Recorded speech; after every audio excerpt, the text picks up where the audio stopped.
Hi guys, how are you all doing? We are here. All right, coming out from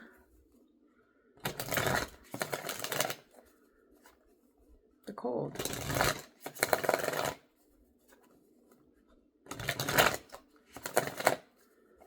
Coming out from the cold, walking into the warmth.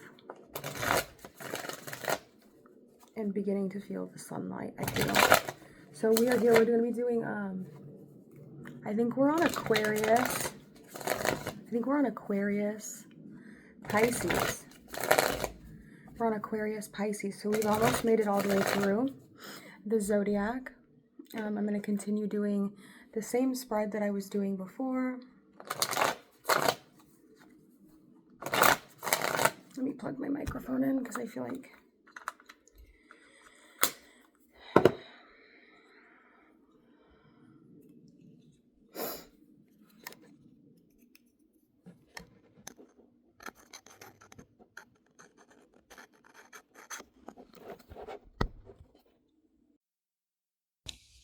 you should be able to hear me now. Hopefully you can hear me good. All right, so we are here. We're going to be doing your kind of like spicy readings. Are they spicy? Aquarius, Pisces. So you could be a Pisces in tropical astrology, but an Aquarius in sidereal and or Vedic astrology.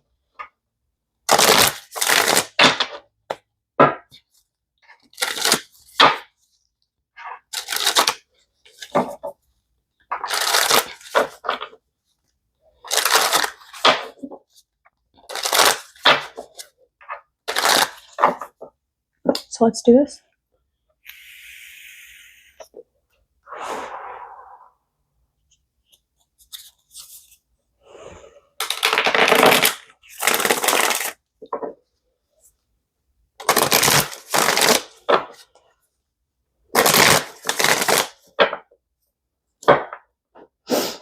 Okay, Aquarius in the east.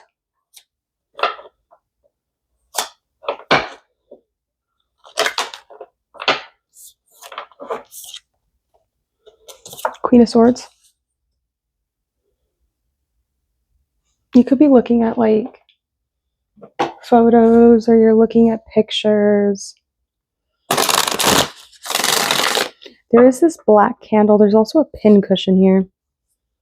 Something about, I don't know, I kind of just like got revenge a little bit, or what is going on for Aquarius in the south?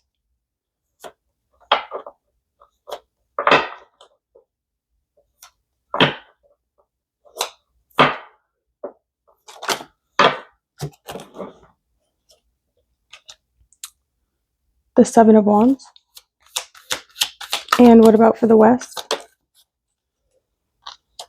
Hanged Man.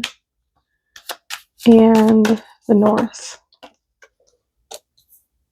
The Six of Cups. All right, so there's definitely an aspect here of photos, of videos, of looking at something to like get you aroused external to yourself. Now, you could kind of be in this energy of dislike, or it's like you're kind of upset right now about something, or you're trying to like cut something out or cut something off.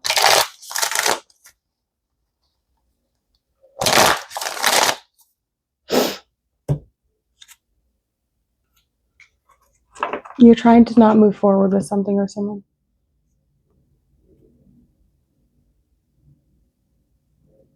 Hangman, it's telling you to take a different perspective though.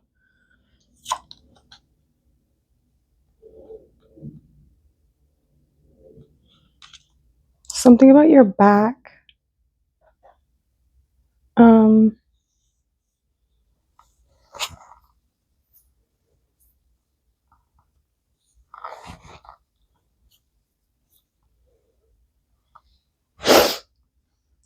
There's a salamander here. This is Mars in Leo. which is technically supposed to be in the west, is west to you, or it's your descendant, not necessarily your ascendant. Your ascendant, you have the Queen of Swords, which is a Libran card, but it can also just talk about the feminine aspect of air. You could be waiting on communication from someone, waiting on someone to communicate with you, to give you more information.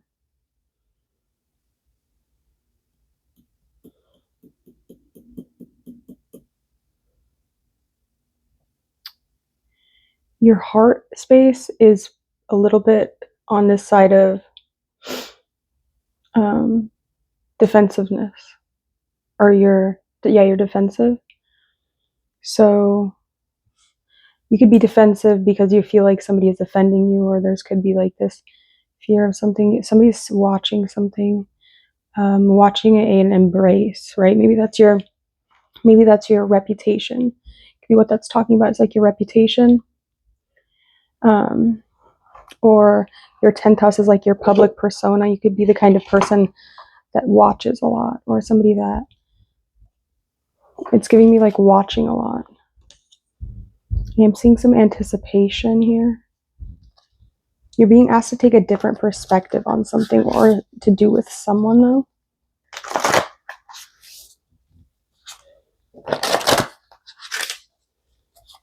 Okay. Try and look at something from a different point of view.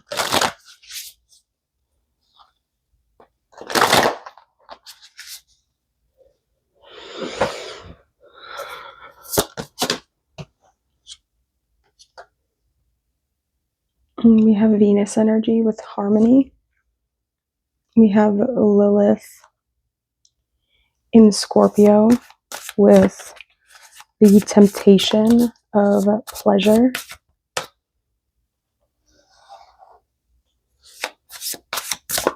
It's like there's this feeling of wanting to achieve or to seek out some sort of pleasure. It could be something could feel like a little bit like wrong, or maybe you get like this feeling of like, maybe I shouldn't be doing this, okay? Or there's a need to like step out of your comfort zone in something. Oh,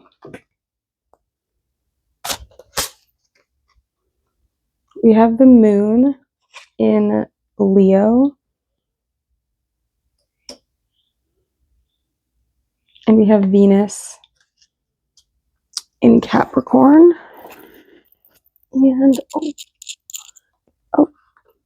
and then we have composure.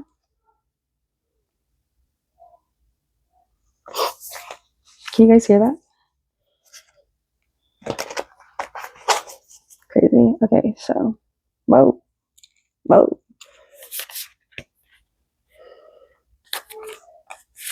They're being bad. Can you hear them?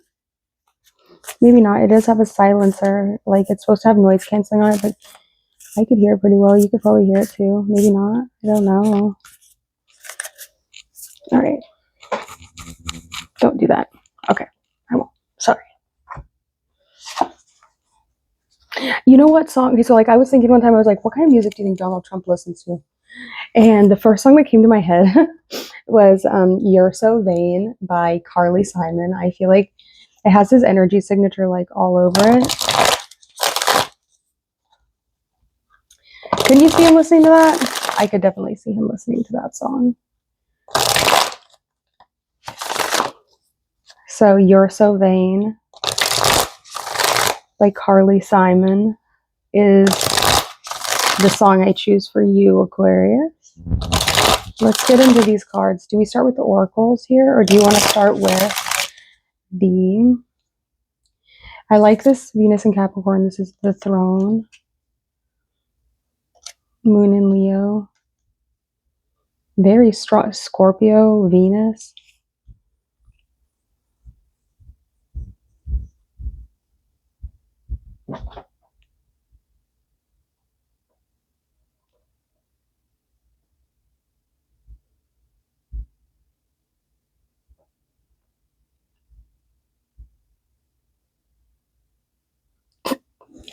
Okay.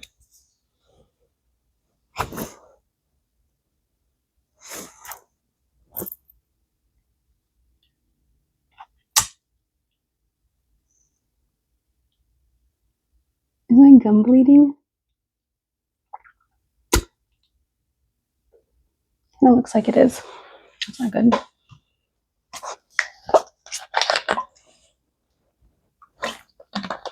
I need to go brush my teeth. Okay. I haven't brushed them yet this morning. Is it still morning time? I think it's like late morning. What time is it? It's 12:35. Okay. I think I'm going to actually start with the oracles in this reading.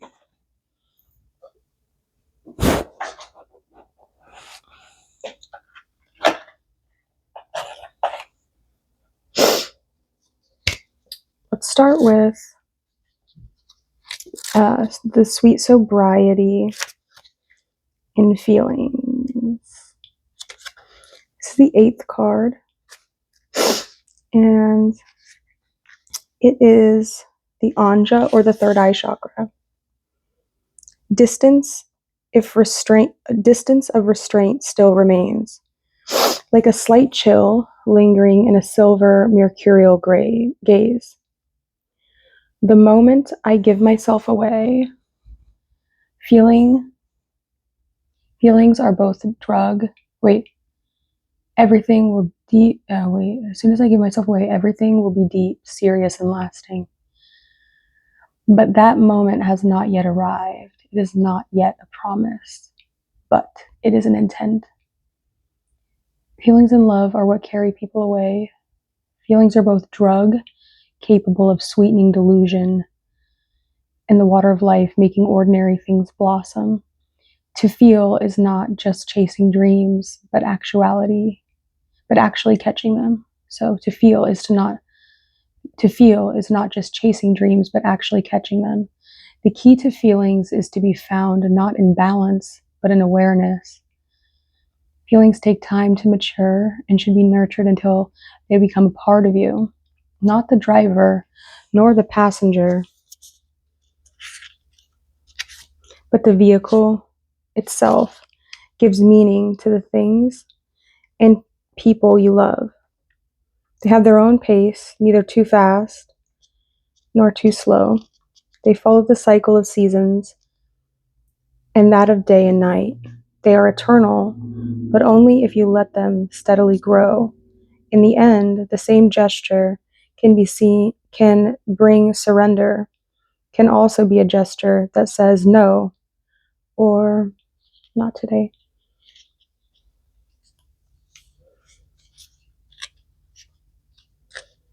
The next card we have is the Moon in Leo.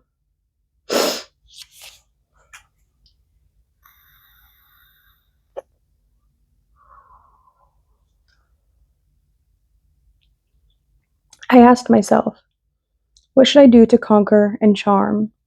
Be the queen and the whore, the king and the slave? I felt like if I were not seen, I couldn't really exist. But it was only when I looked at myself that the world started noticing me. A person who is in love with herself is irresistible. She knows what she wants and who her body and soul are worthy of. It is not vanity and pride. It is a spell. The slightest movement awakens passion. Her speculators shudder at her smallest gesture. Lust caused by the breath of unknown words arises like a fever. But the more one tries to fake such beauty, the more it becomes conventional, becomes irrelevant. The louder one shouts to be heard, the less meaning is conveyed. Someone like this can only be loved from afar. Rather, it's those who know their imperfect human beauty that can be seen by the world. It's those who know their imperfect human beauty that are seen by the world, loved, desired, and embraced. And then we have the Anja chakra again. That was the throat chakra. We have Anja, throat, Anja, and then we have a Venus in a different deck. But we have the temptation of pleasure. The 6th chakra, Lilith in Scorpio. Do you want me? Yes, you always ask first. You ask assertively. Take me, I'm naked. A throaty voice from secret dreams will make them look into your eyes. Reality will disintegrate the mirrored corridors of desire. Desires will capture you both together, body and soul. It says pleasure is a demon, but it's your demon. It is sometimes an unbound call that shatters and dwarfs reason and logic. But it is not desire. It is an instinctual need that forces your being to find satisfaction. If the need for pleasure is accepted, not denied, it becomes less of an instinctual force, but rather a right of your inner self to a sexual release and sexual identity. Pleasure ceases to be secret, to be a secret world, and becomes a harmonious part of what you truly are. Holy fuck, what's coming on? Bang, bang, bang. Oh, the dog's going crazy. Let's see. We have the 28th card, which is a really good number. And we have harmony with Venus. Beauty and harmony are prerogatives of happy love. Everything reveals sweetness and desire. Reflection. Venus helps overcome conflicts, restores loveliness, arouses desire and love, and recovers lost understanding. Never saturated with romance and delight, she gives the gift of it in spades. Magic. To beautify yourself, arrange your most beautiful photo in a cup full of water, with honey and red pepper between two lit candles. One green, a symbol of love, and one blue, of attraction.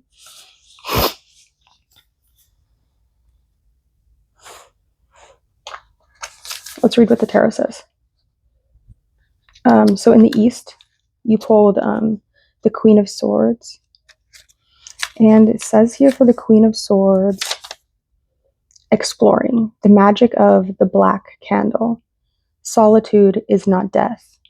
An undesired partner must be sent away, even at the cost of breaking your own heart.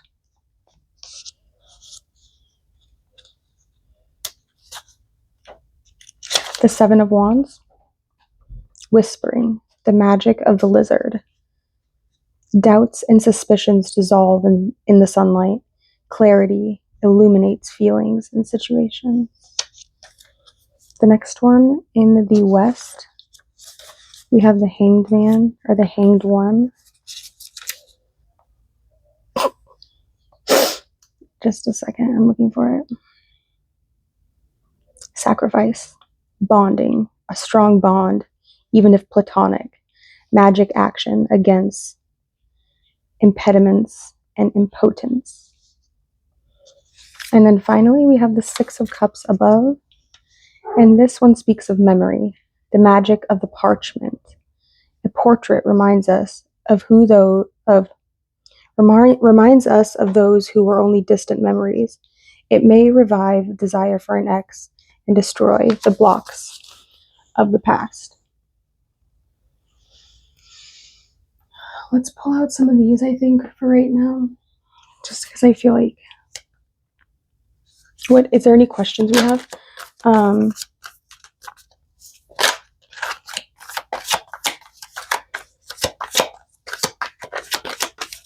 Who is this person in the picture of the Queen of Wands? Swords. Two of Cups, Venus and Cancer. You can see the cups are over there, but the people are like not even focused on it. They're doing something else. They're busy. They're not focused on your cups right now. They're doing stuff. They're really busy right now, so they can't come to the phone right now.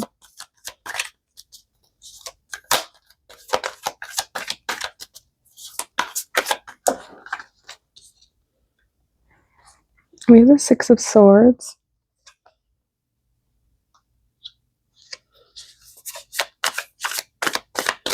The Great Escape.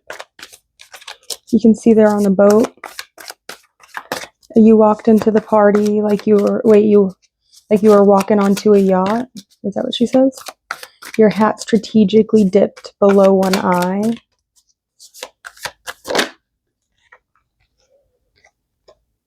The devil.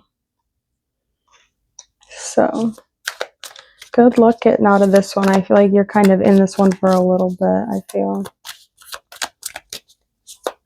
You could be dealing with a Capricorn. You could be dealing with a Leo, a Scorpio, an air sign, which is what you are.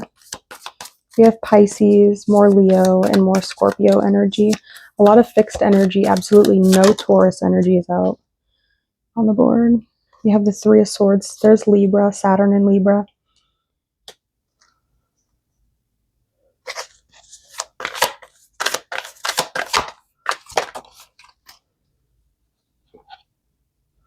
And we have the Eight of Cups. Saturn in Pisces. And you can see here, like, neither of them are wearing masks, but like, the feminine is like way more open. The masculine's more closed. I feel like the masculine's more focused on like pleasing the feminine. Ace of Cups and the Moon and the Chariot.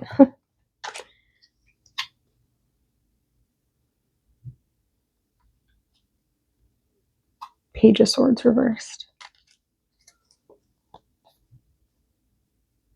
The Fool reversed, the Wheel reversed, and the Hermit in the upright, with the King of Wands, our first upright masked figure. He's also wearing a black mask, which could talk about like a shadow. Like his mask might be a shadow, like personification of him. Not necessarily, it's not a mask of like the good things. He's not trying to mask his good things. He could be kind of masking his good qualities with showing you more bad qualities, trying to seem like he's badder than he is, or like they are. It doesn't have to be a he, she, whatever you want to say. One more title card. That's it. That's all. All right. Thank you guys for coming and hanging out with me. Don't forget to hit the like button, subscribe, comment down below. Tell me how you like these readings. Tell me if you don't like these readings. Tell me if you think I'm a dumb bee.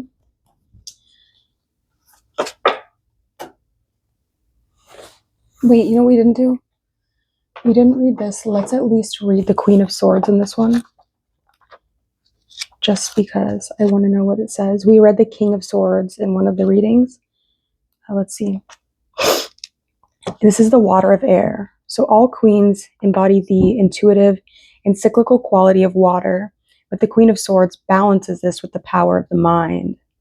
This queen has clear cut vision, a sharp knife, and channeled with confidence. This card is an archetype who reflects the vision you need to cut through the BS, but cut through the bullshit.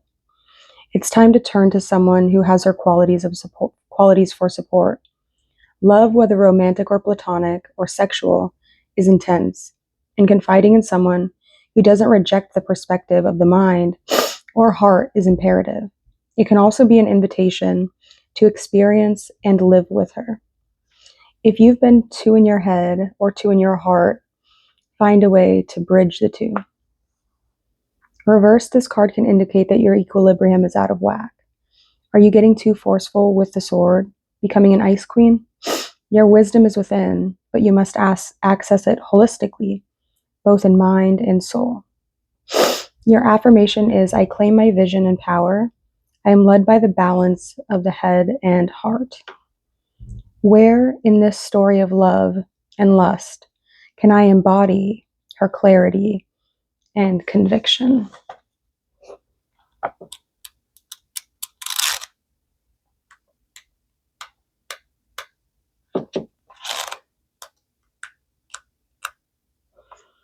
We'll read the Hanged One and then I'm going to head out, okay? So, the goddess for the Hanged One is Oshun, and the elemental correspondence is water.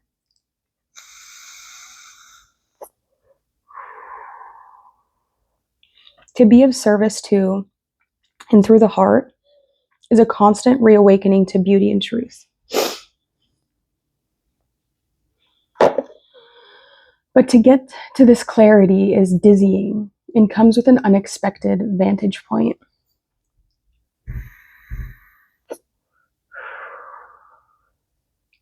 The Hanged Man is a card of intensity, often represented as a figure hanging from their ankles, but surrounded by a halo of golden light. This is the awakening that comes with surrender. The Hanged Man has the elemental correspondence of water and thus is tied to Oshun, the Yoruban spirit or Orisha of the sweet water, whose love helped bring the universe into creation. Water baptizes, washes away, and generates anew. Oshun is a spirit of compassion and vibrance, the shining diamond after it's been polished. As a river goddess associated with fertility and purification, Oshun embodies the vision of clarity of mind through release and how this can lead to rebirth, blessings, and new beginnings. As the Hanged One, this card is a baptism of rebirth, love, and wisdom. The goddess is gently nudging you to see things from a different perspective, perhaps from the heart or the body instead of the mind. The Hanged One illuminates the power of love to wash away all wounds and to shape your evolution by not rejecting feelings or pain, but by seeing them as a gift to an understanding of your devotion and your heart. When reversed, the Hanged One speaks of refusing to see an alternative, but it can mean that you're being too fixed in your ways, unable to trust the process. The affirmation is, my heart is washed anew with the sweet magic of love. What can I view with fresh eyes, and how can I surrender and find goddess wisdom through it? I think that's what I have for you. Thanks, guys. I will talk to you all in the next video. Bye.